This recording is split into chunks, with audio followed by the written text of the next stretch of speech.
Tuod man, dunay mga lugar nga tungod sa kanindot, balik-balikan gayud nimo.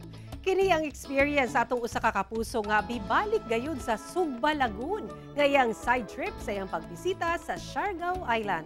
Tara, ubanan nato siya dinhi sa May Mindanao. Mabuhay! Good morning! Welcome to Barangay Taob, Sugba Lagoon, Siargao! Thank you! O diba? May pag-greetings pa ang mga staff dihang miadto ko for the second time sa Sugba Lagoon sa Surigao del Norte.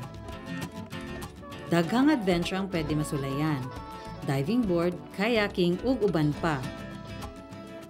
Pero I skipped the diving board this time kay excited kaayo ko magkayak. And a few minutes later, nakasulay na gid ko magkayak sa Sugba Lagoon. Pero sakay-sakay lang. Happy kaayo ko kay for me, this is a dream come true.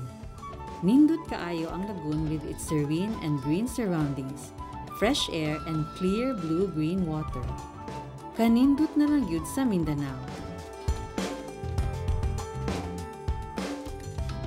Ako si Rosel Antoniano and this is My Mindanao.